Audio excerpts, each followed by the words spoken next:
Subscribe कीजिए हमारे इस यूट्यूब चैनल स्टडी स्टार्स 27 को और लेटेस्ट वीडियो के लिए इस बेल आइकन को क्लिक करें। हेलो स्टूडेंट, मैं दीपेश केसरवानी आपको भारत की अर्थव्यवस्था पढ़ा रहा और भारत की अर्थव्यवस्था के अंतर्गत आज हम लोग पढ़ने वाले हैं भारतीय रिजर्व बैंक के बारे में।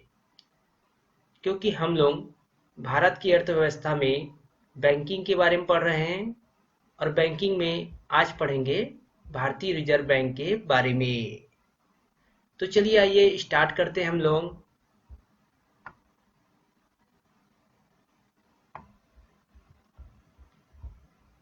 तो भारतीय रिजर्व बैंक या फिर इसे आरबीआई कहा जाता है शॉर्ट फॉर्म में। तो भारत का केंद्रीय बैंक है भारतीय रिजर्व बैंक और साथ ही सर्वोच्च बैंक है भारतीय रिजर्व बैंक, जिसका मुख्यालय जो है मुंबई में है और मुंबई को भारत की आर्थिक राजधानी कहा जाता है। याद रखना इस पॉइंट को, भारत की आर्थिक राजधानी कहा जाता है मुंबई को। साथ ही देखिए, क्षेत्रीय मुख्यालय की बात करें तो मुंबई, कोलकाता, दिल्ली और चेन्नई 4 क्षेत्रीय मुख्यालय हो जाते हैं और एक मुख्यालय जो है वो मुंबई ही है। स्थापना की बात करें तो 1 अप्रैल 1935 को इसकी स्थापना हुई थी आरबीआई एक्ट 1934 के तहत और इसका राष्ट्रीयकरण जो है 1 जनवरी 1949 को हुआ था। एग्जाम में पूछा जाता है कि आरबीआई का राष्ट्रीयकरण कब हुआ था, तो याद रखिए 1 जनवरी 1949 को। आगे इसी में देखिए,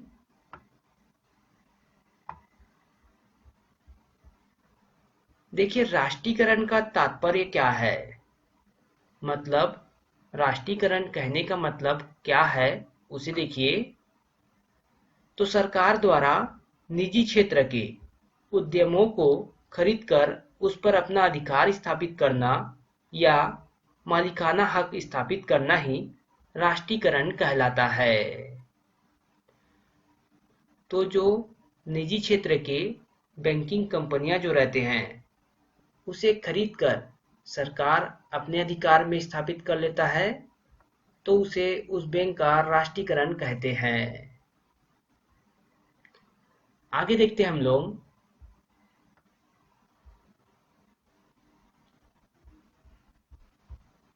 देखिए भारतीय रिजर्व बैंक या फिर आरबीआई के कार्य के बारे में।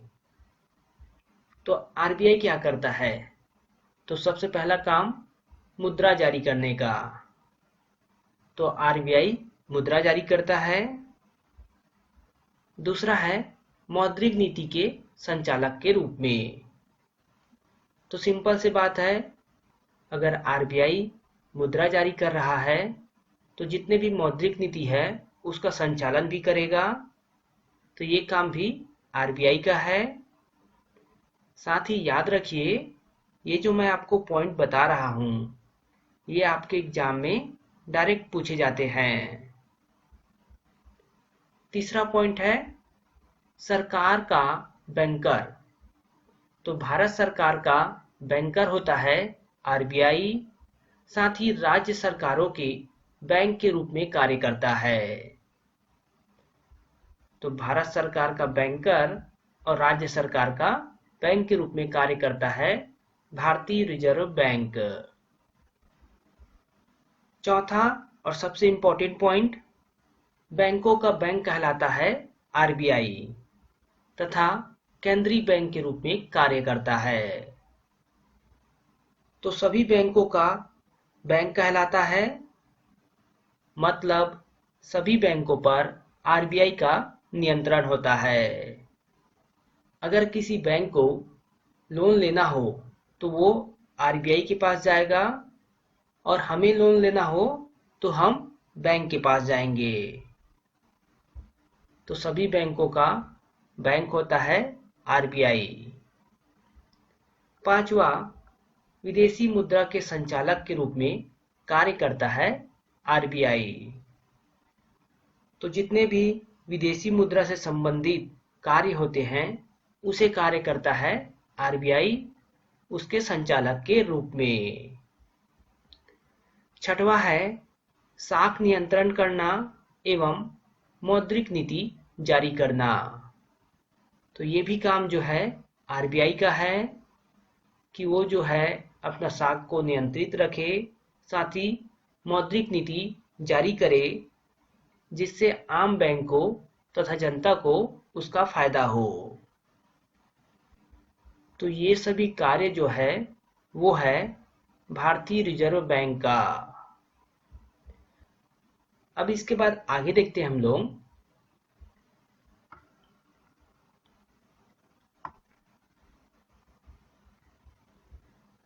तो आरबीआई के पास 1 रुपए के नोट और सिक्के को छोड़कर बाकी सभी मूल्य वर्ग के मुद्रा के निर्गमन का एक अधिकार प्राप्त होता है। तो समझिएगा आरबीआई के पास ये अधिकार होता है कि वो 1 रुपए को छोड़कर बाकी जितने भी नोट व सिक्के हैं उसे जारी कर सकता है।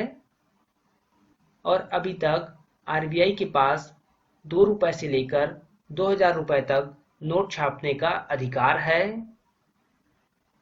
साथ ही इस बात को भी ध्यान दीजिएगा जो 1 रुपए का नोट और सिक्का है वो जो है देखिए आप यहाँ पर 1 रुपए के नोट में भारत सरकार के वित्त सचिव का हस्ताक्षर होता है।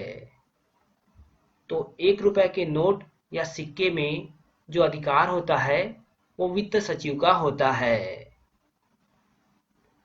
सामान्य तौर पर आपने देखा होगा जितने भी नोट होते हैं 2 रुपए से लेकर 2000 रुपए तक उसमें आरबीआई के गवर्नर का साइन होता है, लेकिन 1 रुपए के नोट पर भारत सरकार के वित्त सचिव का हस्ताक्षर होता है। तो सबसे ज्यादा महत्वपूर्ण पॉइंट है और ये आपके एग्जाम में कई बार पूछा जा चुका है, तो इसे आप याद रखिएगा। आगे देखिए,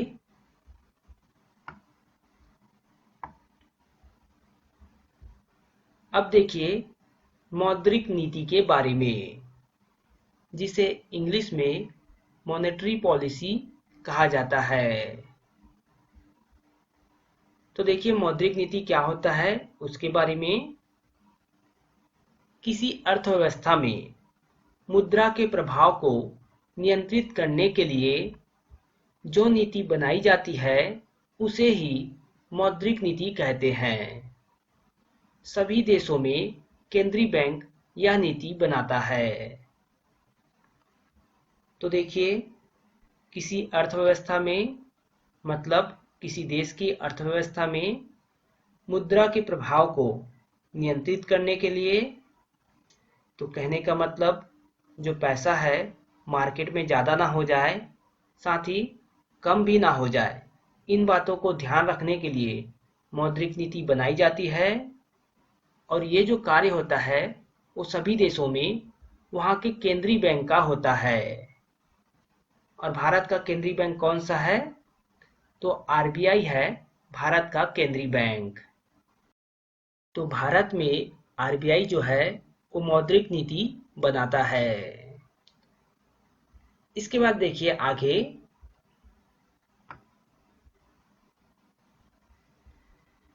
मौद्रिक नीति बनाने का उद्देश्य क्या होता है? तो मुद्रा के प्रभाव को नियंत्रित करना, जिसमें मुद्रास्फीति और मुद्रास्फीति को नियंत्रित करना होता है। तो मोस्ट इम्पोर्टेंट काम क्या है? मुद्रा के प्रभाव को नियंत्रित करना। और मुद्रास्फीति मतलब मुद्रा का मार्केट में फ्लो ज़्यादा हो जाना, मतलब बाजार में मुद्रा जो है अधिक मात्रा में फैल जाता है तब मुद्रास्फीति होता है। और यहाँ पर मुद्रास्फीति के कारण जो मुद्रा का वैल्यू होता है वो कम हो जाता है।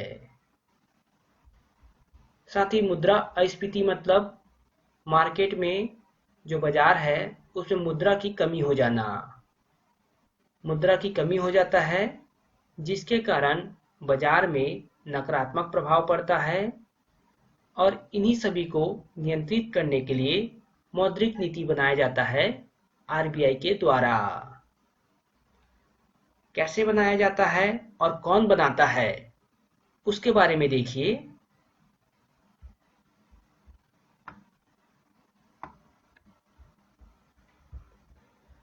तो देखिए, मौद्रिक नीति समिति, इसमें जो है कुल 6 सदस्य होते हैं मौद्रिक नीति समिति में, और इसको भी आपके एग्जाम में पूछा जाता है कि कितने सदस्य होते हैं और कौन कौन होते हैं।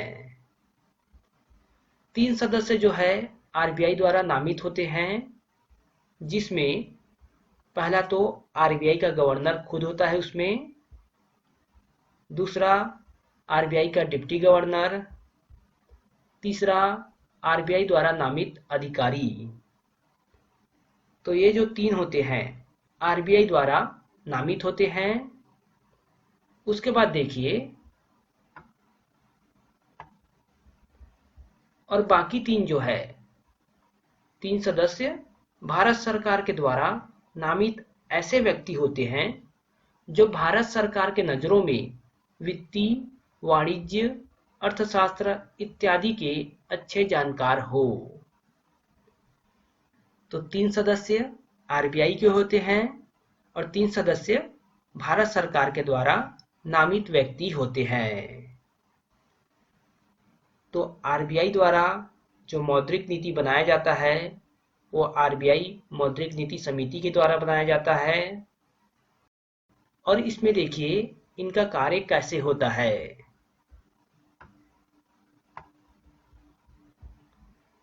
तो मौद्रिक नीति की समिति के कार्य जो है, मतलब जब ये समिति कोई नीति तैयार करते हैं तब मौद्रिक नीति समिति के द्वारा निर्णय जो है बहुमत के आधार पर लिया जाता है। याद रखना, बहुमत के आधार पर लिया जाता है मौद्रिक नीति समिति का निर्णय। परंतु यदि मत बराबर हो तो गवर्नर का मत निर्णायक होता है।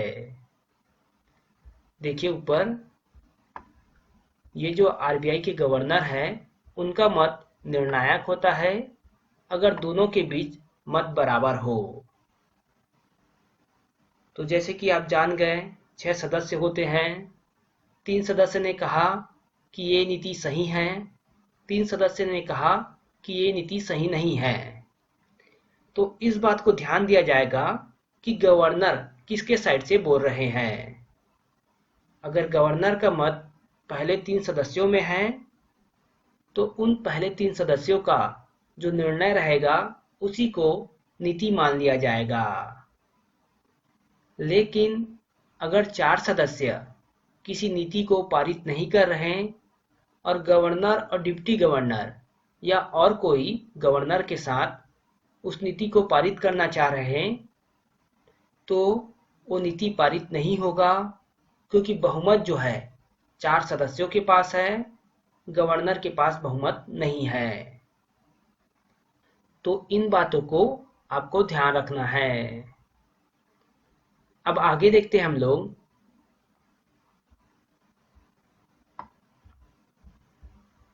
साथ ही आप इसको भी ध्यान रखिए, जो लेखा वर्ष होता है, जो कार्य करने का लेखा वर्ष होता है उसे देखिए। तो भारत सरकार का जो सामान्य लेखा वर्ष होता है वो 1 अप्रैल से 31 मार्च तक होता है। ये आपने देखा ही होगा जनरली कि 1 अप्रैल को वित्तीय वर्ष जो है वो स्टार्ट होता है और 31 मार्च को समाप्त होता है। रिजर्व बैंक की बात करें तो इनका कार्य जो है 1 जुलाई से स्टार्ट होता है और 30 जून को समाप्त होता है। अन्य बैंकों की बात करें तो 1 अप्रैल से 31 मार्च। ध्यान रखना है आपको, सिर्फ रिजर्व बैंक का 1 जुलाई से 30 जून तक है। बाकी भारत सरकार का और अन्य बैंकों का 1 अप्रैल से 31 मार्च तक। तो ये भी आपके डायरेक्ट क्वेश्चन बनते हैं एग्जाम में। तो यहाँ पर आपका ये वीडियो जो है वो कंप्लीट होता है। इससे आगे का हम लोग अगले वीडियो में पढ़ेंगे।